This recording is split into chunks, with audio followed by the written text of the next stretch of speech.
नमस्कार दोस्तों, target with SDM में आप सभी का स्वागत है। मेहनत कीजिए। मेहनत करने से डरते क्यों हैं आप? यदि मेहनत करने से डरते हैं तो आप अपना लक्ष्य क्यों निर्धारित करते हैं? और यदि आप लक्ष्य निर्धारित करते हैं तो मेहनत करने से डरिए नहीं और लगातार मेहनत कीजिए। नहीं तो मेहनत करना छोड़ दीजिए और लक्ष्य का निर्धारित ही मत कीजिए, क्योंकि बीच भंवर में फंसने से आपको कोई फ़ायदा नहीं होगा। इस कारण से अपने लक्ष्य को पाने के लिए आपको लगातार मेहनत करनी होगी। और हम हमेशा एकाग्रह करते हैं कि हमेशा कोशिश कीजिए नकारात्मक व्यक्तियों से दूर रहें और अपनी मेहनत को लगातार बनाए रखें। रोज़ दिन 4 घंटा 5 घंटा पढ़ें, लेकिन रोज़ दिन कंटिन्यूस बनाकर आप पढ़ाई कीजिए आप। और लगातार हम बोल रहे हैं, अभी एग्ज़ाम का दौर चल रहा है। इस कारण से आपको अपने माइंड पे पूर्ण रूप से कंसंट्रेट होना पड़ेगा और पढ़ाई पर पूर्ण रूप से आपको ध्यान केंद्रित करना पड़ेगा। और हमेशा एक जुनून, एक जोश, एक उत्साह के साथ आप पढ़ाई करने के लिए बैठिए आप। और जब आप पढ़ाई कीजिए तो आपका बस एक ही लक्ष्य हो कि हमें पढ़ना है और हमें अपना लक्ष्य पाना है। उसके अलावा आपके माइंड में कहीं से कोई भी बात नहीं आनी चाहिए। और एक नई जोश, एक नई उत्साह के साथ आप पढ़ाई कीजिए। ये सब बातें जो बोली जा रही है, ये सब आप लोगों को रिचार्ज करने के लिए बोला जा रहा है। मतलब क्या, आप लोगों में एक नई उत्साह, एक नई जुनून और एक जिद्दी व्यक्ति के रूप में आप अपने आप को प्रकट कर सकें। तो चलिए आज का पहला प्रश्न हम लोग देखते हैं। पहला प्रश्न है, किस देश ने नाबालिगों के लिए मौत की सज़ा के प्रावधान को खत्म करने की घोषणा की है? तो सऊदी अरब ने नाबालिगों के लिए मौत की सज़ा की प्रावधान को समाप्त करने की घोषणा की है। कोरोना वायरस के लक्षणों वाले जानवरों के लिए पहला संगरोध केंद्र आइसोलेशन सेंटर्स भारत के किस राष्ट्रीय उद्यान में बनाया गया है? तो जिम कॉर्बेट राष्ट्रीय उद्यान में भारत का पहला संगरोध केंद्र बनाया गया है। जिम कॉर्बेट राष्ट्रीय उद्यान, जब यहाँ पर नाम आया तो आप लोग को पता होगा जिम कॉर्बेट राष्ट्रीय उद्यान कहाँ है। तो जिम कॉर्बेट राष्ट्रीय उद्यान उत्तराखंड में है, यह आप लोगों को पता होगा। चलते हैं नेक्स्ट प्रश्न की ओर। नेक्स्ट प्रश्न है, भारत में आए चक्रवाती तूफान अम्फान से कौन से दो राज्य सर्वाधिक प्रभावित हुए हैं? तो पश्चिम बंगाल और ओडिशा। भारत में जो अम्फान जो तूफान आया उससे कौन सा दो राज्य जो है, वैसे प्रभावित तो हुआ बहुत सारा क्षेत्र, लेकिन कौन सा दो ऐसा राज्य है जो सर्वाधिक प्रभावित हुआ, जो आपसे परीक्षा में पूछा जाता है? तो पश्चिम बंगाल से आप देख लीजिए। पश्चिम बंगाल के राज्यपाल हैं धनखड़ जी। कौन हैं? तो जगदीप धनखड़ जी। और मुख्यमंत्री तो पता ही होगा, ममता दीदी, मतलब ममता बनर्जी यहाँ के मुख्यमंत्री हैं।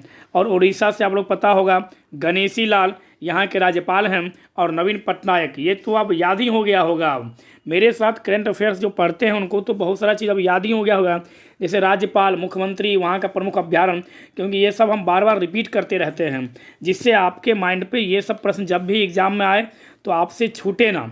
तो उड़ीसा के राज्यपाल कौन है? तो उड़ीसा के राज्यपाल है गणेशी लाल जी। और उड़ीसा के मुख्यमंत्री कौन है? तो उड़ीसा के मुख्यमंत्री हैं नवीन पटनायक जी। तो यह भी हम लोग याद रख सकते हैं। पश्चिम बंगाल से समझ लीजिए, पश्चिम बंगाल से राष्ट्रीय उद्यान, तो बुक्सा राष्ट्रीय उद्यान कहाँ है? तो बुक्सा राष्ट्रीय उद्यान पश्चिम बंगाल में है, यह भी आप बता सकते हैं। पश्चिम बंगाल में कौन सा राष्ट्रीय उद्यान है? तो बुक्सा राष्ट्रीय उद्यान कहाँ है? तो पश्चिम बंगाल में है। नेक्स्ट आप लोग यहीं पर याद रखिए, पश्चिम बंगाल में ही गोरुमारा राष्ट्रीय उद्यान कहाँ है? तो गोरुमारा राष्ट्रीय उद्यान पश्चिम बंगाल में है। नेओरा घाटी राष्ट्रीय उद्यान कहाँ है? तो पश्चिम बंगाल में है, यह भी हम याद रखेंगे। सिंगलीला राष्ट्रीय उद्यान कहाँ है? तो सिंगलीला राष्ट्रीय उद्यान भी पश्चिम बंगाल में है। सुंदरबन डेल्टा कहाँ है? तो यह भी पश्चिम बंगाल में है। जल्दापारा राष्ट्रीय उद्यान कहाँ है? तो जल्दापारा राष्ट्रीय उद्यान भी पश्चिम बंगाल में है, यह भी हम लोग याद रखेंगे। और लास्ट, जल्दापारा में जो है वह एक सींग वाला गैंडा पाया जाता है, यह भी आप लोग याद रख सकते हैं। अब थोड़ा सा उड़ीसा से संबंधित आप लोग देख लीजिए। तो उड़ीसा से तो आप लोग को याद ही होगा, क्योंकि उड़ीसा से कई बार हो चुका है। भीतरकनिका राष्ट्रीय उद्यान कहाँ है? तो भीतरकनिका राष्ट्रीय उद्यान उड़ीसा में है।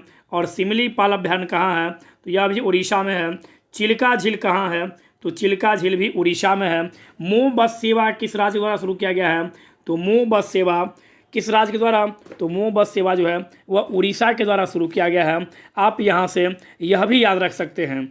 दूसरी बात आपसे यहाँ से पूछ सकता है, पश्चिम बंगाल के संबंध में यदि कभी पूछे तो आप बता सकते हैं पश्चिम बंगाल का जो निर्माण है या गठन जो है वह 26 जनवरी 1950 ईस्वी को हुआ था। यह भी आप पश्चिम बंगाल से आप संबंधित बता सकते हैं। नेक्स्ट आप यह भी बता सकते हैं पश्चिम बंगाल से संबंधित जब भी आपसे पूछे तो कांग सावती परियोजना किस राज्य में है, तो कांग सावती परियोजना पश्चिम बंगाल में है। आप यहाँ से यह भी बता सकते हैं दुर्गा बैराज परियोजना जो दामोदर नदी पर है, जो पश्चिम बंगाल और झारखंड में संयुक्त रूप से है, जिसका क्या नाम है, तो दुर्गा बैराज परियोजना। आप यह भी याद रख सकते हैं। सबसे महत्वपूर्ण जो बंगाल से पूछता है फरक्का परियोजना। फरक्का परियोजना कहाँ है, तो फरक्का परियोजना भी पश्चिम बंगाल में है। आप यहाँ से यह भी याद रख सकते हैं।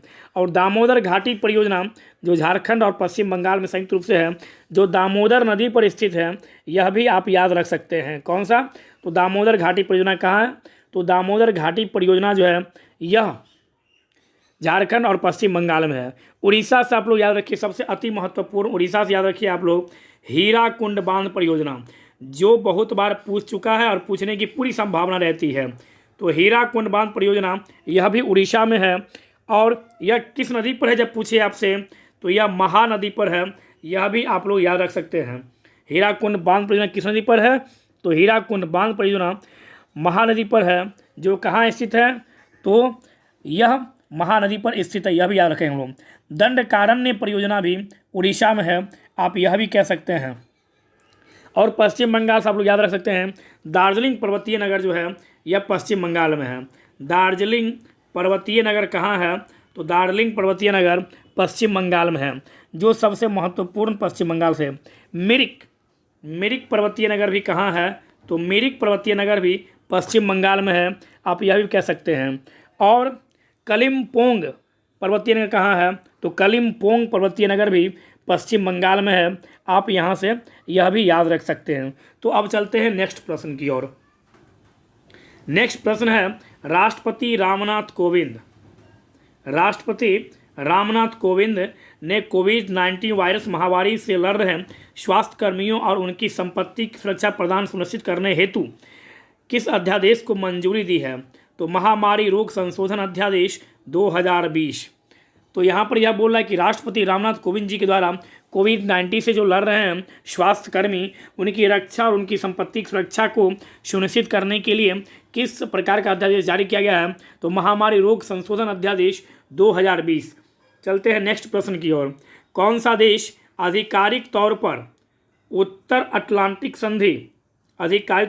अटलांटिक संधि संगठन नाटो का 30वां सदस्य राष्ट्र बना है, तो उत्तरी मैसिडोनिया। नाटो का full form North Atlantic Treaty organisation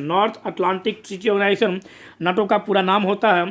तो यहाँ पर सीधा पूछेगा कि नाटो का 30वां सदस्य राष्ट्र कौन सा बना है, तो उत्तर मैसिडोनिया गणराज्य। या यह पूछ सकता है कि उत्तर मैसिडोनिया गणराज्य जो नाटो का सदस्य बना है यह कैवा सदस्य है, तो यह 30वां सदस्य है। आप लोग यह भी याद रख सकते हैं।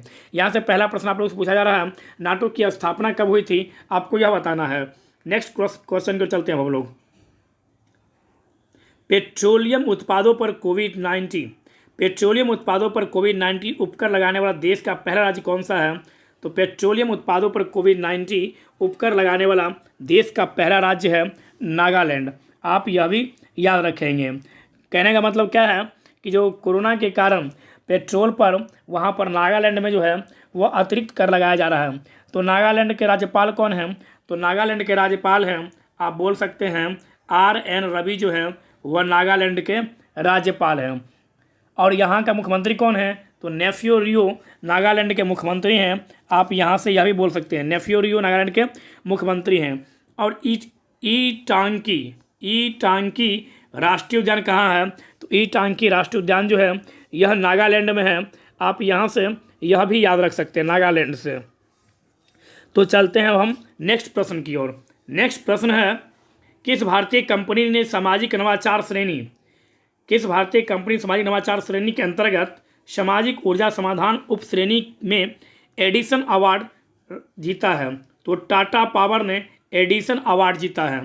नेक्स्ट प्रश्न को चलते हैं हम लोग। नेक्स्ट प्रश्न है किस भारतीय को जापान का प्रतिष्ठित निक्केई एशिया पुरस्कार 2020 प्रदान करने की घोषणा की गई है, तो IIT मद्रास के प्रोफेसर थल्लापिल प्रदीप को विज्ञान एवं प्रौद्योगिकी श्रेणी में किस भारतीय को प्रतिष्ठित निक्कई अवार्ड दिया गया है? तो थल्लापिल प्रदीप को किस क्षेत्र के लिए? तो विज्ञान एवं प्रौद्योगिकी श्रेणी में। नेक्स्ट क्वेश्चन है, किसे पेटा इंडिया द्वारा हीरो टू एनिमल्स अवार्ड 2020 से सम्मानित किया गया है? तो ओडिशा के मुख्यमंत्री नवीन पटनायक जी को पेटा के द्वारा हीरो टू एनिमल्स अवार्ड 2020 से सम्मानित किया गया है। तो नवीन पटनायक जो हैं वो उड़ीसा के मुख्यमंत्री हैं। गणेशी लाल जो हैं यह उड़ीसा के राज्यपाल हैं। शिमलीपाल अभ्यारण्य कहाँ है? तो शिमलीपाल अभ्यारण्य उड़ीसा में है, यह भी आप लोग याद रखेंगे। और भीतरकनिका राष्ट्रीय उद्यान कहाँ है? तो भीतरकनिका राष्ट्रीय उद्यान भी उड़ीसा में है, आप यह भी याद रखेंगे। किसने देश के नए मुख्य सतर्कता आयुक्त का पद ग्रहण किया है? मतलब क्या है, देश का प्रमुख या मुख्य सतर्कता आयुक्त किसे नियुक्त किया गया है, यह आपको बताना है। तो देश के प्रमुख सतर्कता आयुक्त संजय कोठारी को नियुक्त किया गया। सेंट्रल विजिलेंस कमिश्नर किसे नियुक्त किया गया है? तो संजय कोठारी को सेंट्रल विजिलेंस कमिश्नर नियुक्त किया गया है। नेक्स्ट क्वेश्चन है, 2020 को कौन वर्ष 2020-21 के लिए नेस्कॉम के नए अध्यक्ष बनाए गए हैं? तो 2020-21 के लिए नेस्कॉम का अध्यक्ष किन्हें बनाया गया है? तो इन्फोसिस के मुख्य संचालन अधिकारी यूवी परवीन राव को नेस्कॉम का अध्यक्ष बनाया गया है। नेक्स्ट क्वेश्चन की ओर अब हम लोग चलते हैं। नेक्स्ट क्वेश्चन है, किसने विदेश मंत्रालय के नए प्रवक्ता के रूप में पदभार ग्रहण किया है? अनुराग श्रीवास्तव जी को विदेश मंत्रालय के नए प्रवक्ता के रूप में नियुक्त किया गया है। व्हाइट हाउस की आर्थिक सलाहकार परिषद में किसे नियुक्त किया गया है? तो अपर्णा माथुर को व्हाइट हाउस की आर्थिक सलाहकार परिषद में नियुक्त किया गया है। तो इस तरह से कुछ करंट अफेयर्स को आज हम लोग देखे हैं। हम उम्मीद करते हैं कि जो करंट अफेयर्स का जो सीरीज है यह आपके परीक्षा में उपयोगी हो और यह एक अच्छा आपके एग्ज़ाम में, आपके परीक्षा में साबित हो। यह सारा वीडियो यदि आप सही से देखते हैं तो उम्मीद किया जा सकता है जो करंट अफेयर्स आपका नहीं छूटेगा, क्योंकि भगवान भी उसी का साथ देते हैं जो मेहनत करता है। तो ये इस कारण से आप इसको देखिए, नोट कीजिए और आप इसको याद कीजिए। जितना अधिक हो आप अधिक से अधिक आप याद कीजिए और परीक्षा को क्रैक करके आइए। धन्यवाद।